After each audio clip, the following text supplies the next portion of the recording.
Welcome back. I am so excited for our second episode of Dear Source, your Ascendancy Hotline.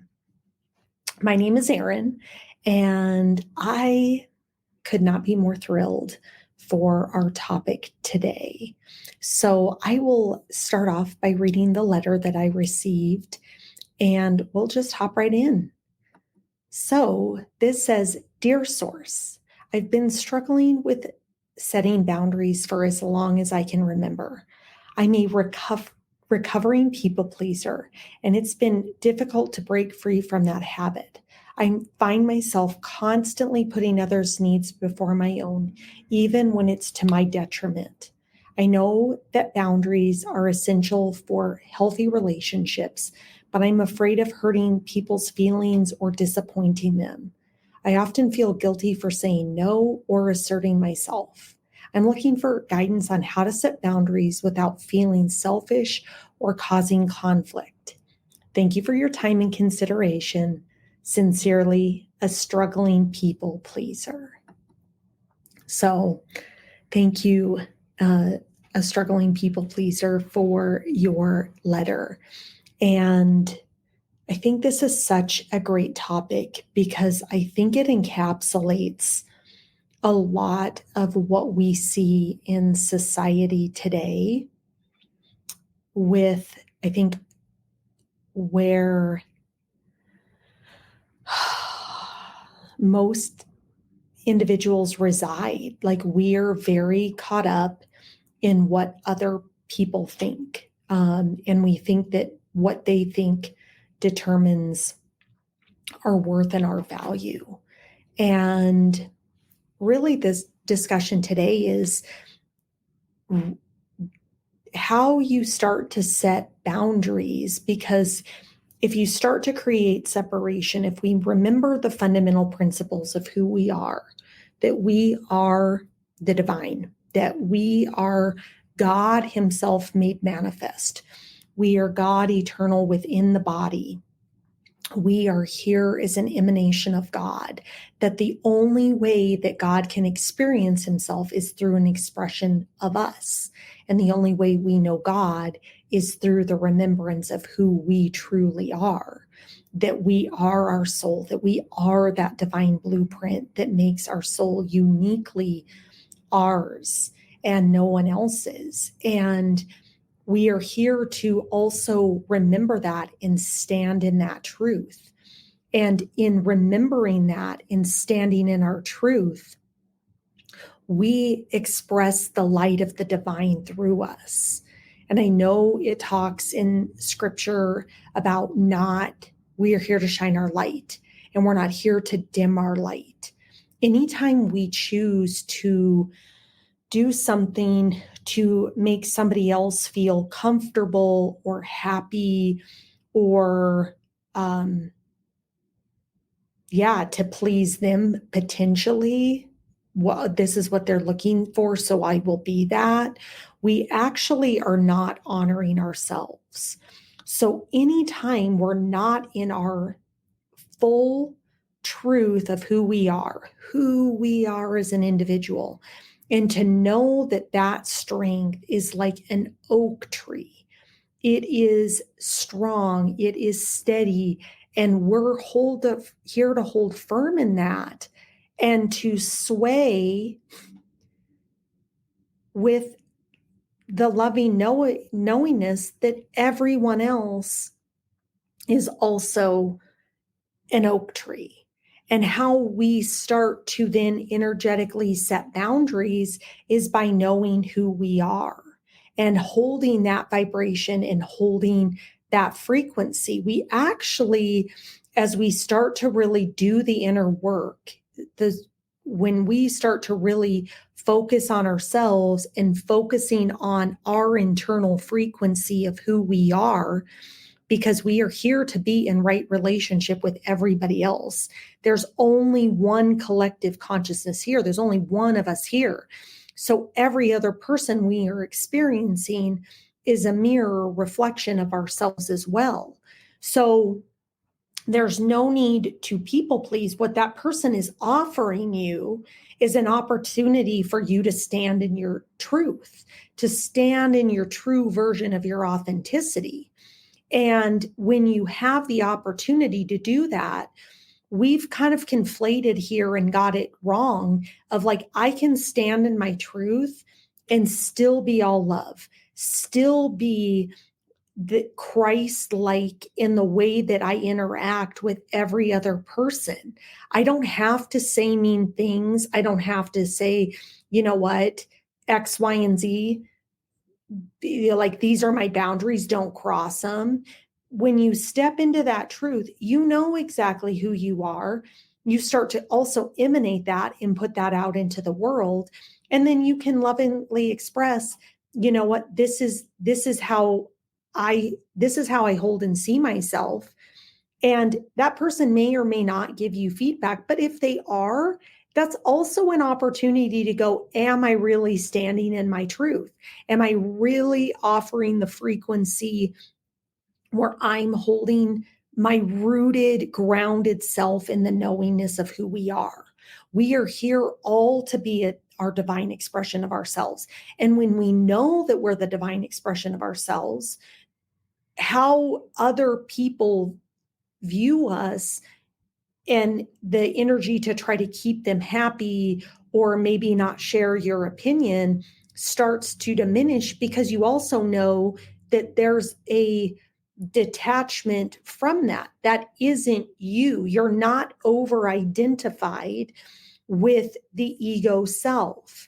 The illusion of the separate self, is the Course in Miracles would talk about, where if you're sitting in that egoic place of separate from everybody else, then everybody else, essentially, you see the world is working against you, versus seeing yourself with one with everybody, and you're in union with that, and you're working in cooperation with that, and that you can hold who you are and you can allow people to be who they are, and it doesn't need to cause strife. And that's what we're really here to learn as a human race and as a human species, is that we are here to become the divine, authentic expressions of ourselves. And we do that through all of our daily work and interactions with every relationship that we're in,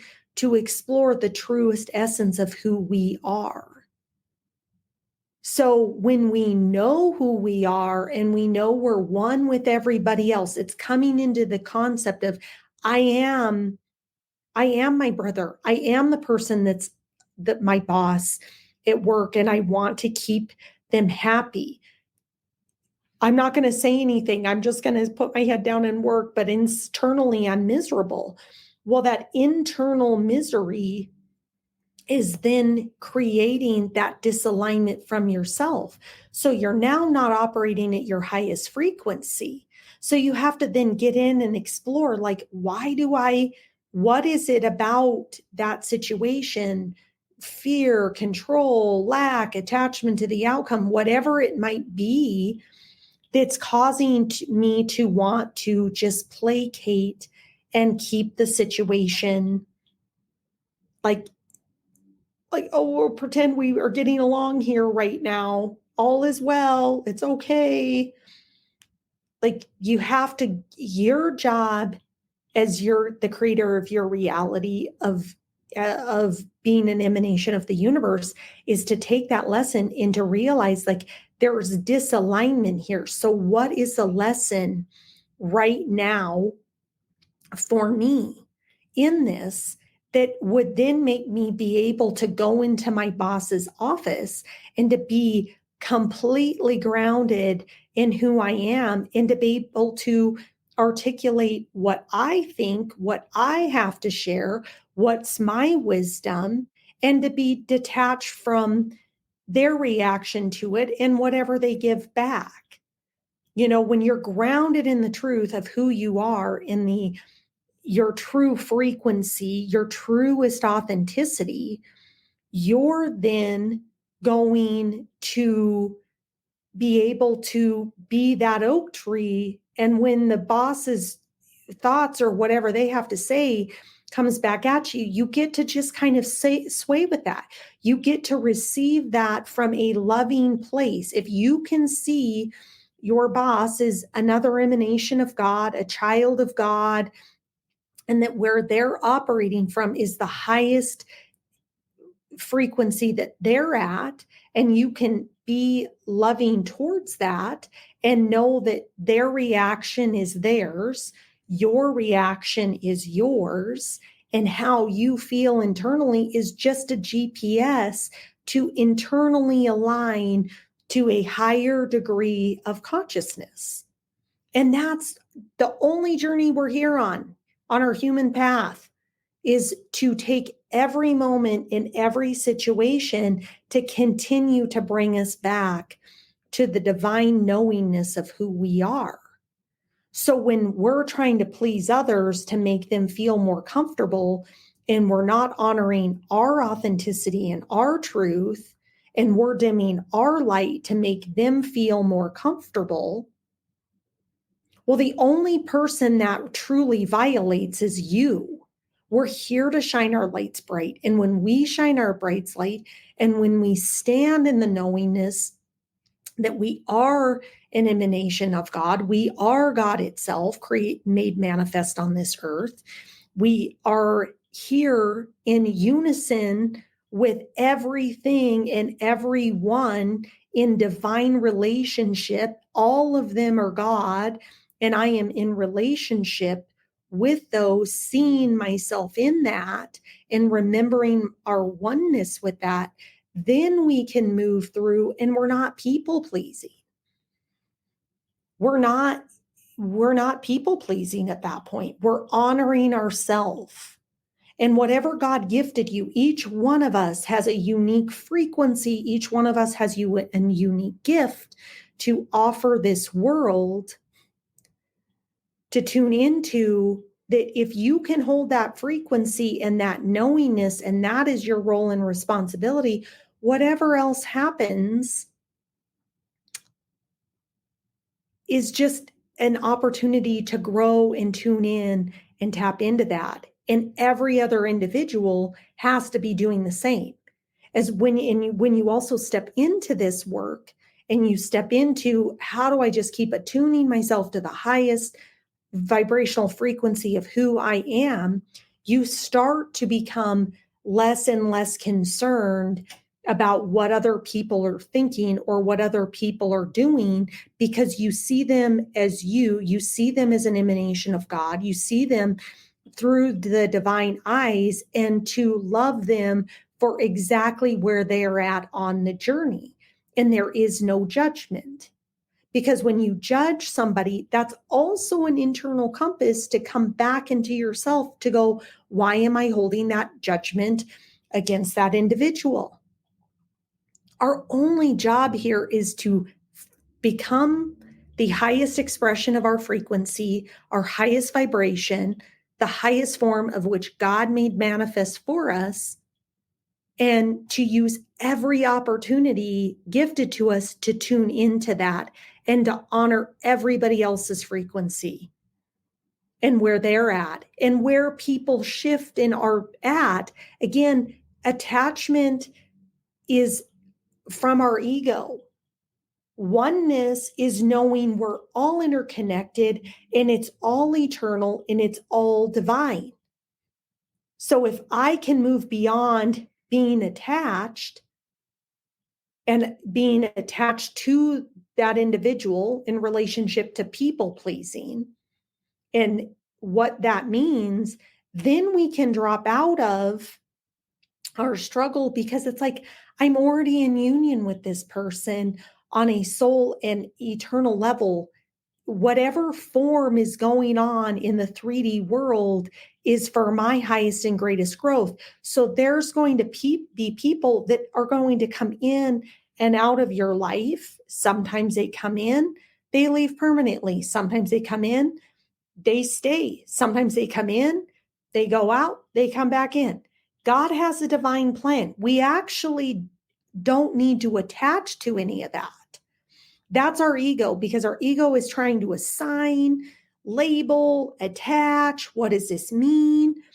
And we also eliminate a lot of distraction from our own lives when we help quiet the ego and just move into a state of beingness when we're in interactions with every other human being. We're just here to be. I mean, our name says it. We're human beings, which means we're here to be in a state of oneness, of love, and to offer that in every interaction and everywhere that we go. So when we think about what's kind of at play or what's going on here, we have this beautiful opportunity to remember really the laws of the universe, that there's only one of us here, that we are an emanation of God. We are source itself. Expressing that into the universe is our own unique frequency of who we are, and that we're here to stand in that. And when we focus on that light, that's our life's work. And things will present itself to tune us to that.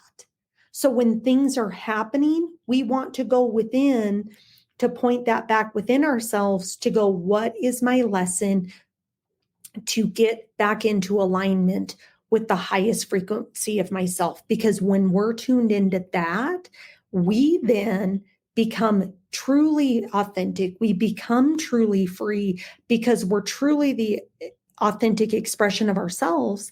And we're also living in alignment with the law of one, because we also remember that everyone else is divine and is unique, but they're just like us. And that I can see them through the eyes of Christ, and I can interact with them as a child of God, that they are me, and you are just mirroring and helping each other grow. You're helping each other become the strongest willow tree,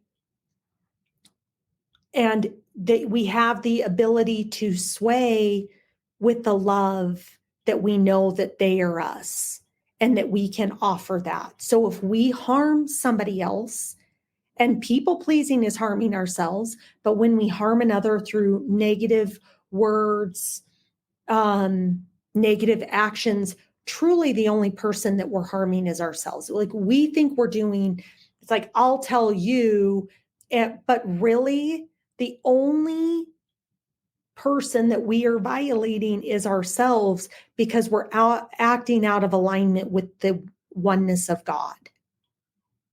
So you can honor yourself and have boundaries and be loving. We can do it all.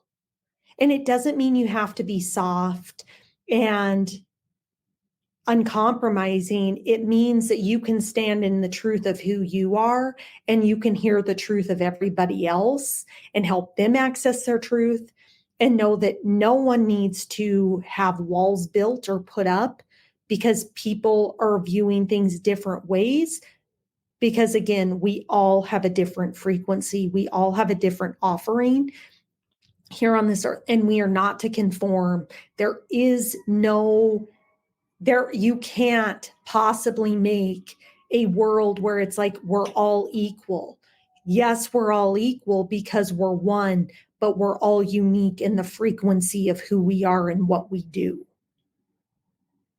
So hopefully that answers your question. When you notice like, I'm not in the truth of who I am, that's a great time to step back after the interaction and inquire, like, why am I not honoring? What am I not honoring in myself?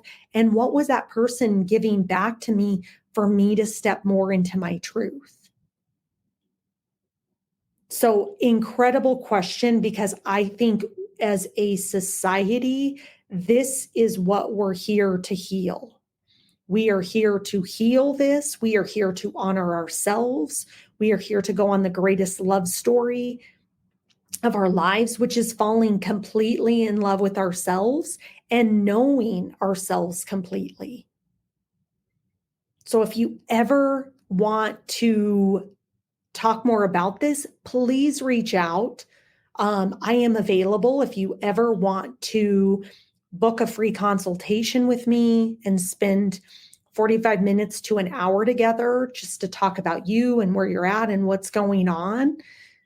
Please, I will include the link below for you to book a free call with me.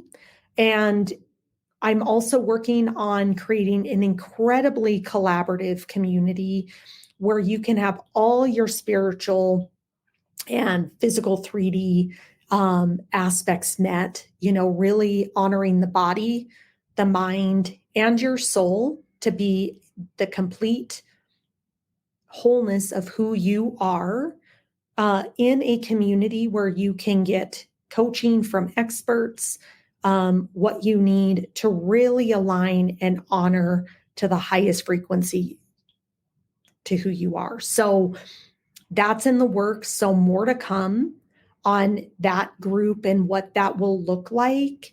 But I really think it'll be transformational in helping people have the space to co-create, to work with other individuals, and to really step into the fullest expression of themselves. So I look forward to connecting with you. Please keep sending me letters, keep writing to me so that I can come on here and channel and answer for you what God wants you to know and how you can flip your current situation to change that to something that will serve you for your spiritual growth. So please continue to write in. I'm here to offer what comes through me for the greatest good of the human collective so that we can all ascend together. So until tomorrow, lots of love and light, and I will see you on the next episode of Dear Source, Your Ascendancy Hotline. Please like, share, subscribe, and also share if this message resonates and you know that there's somebody that might need to hear it. Love you.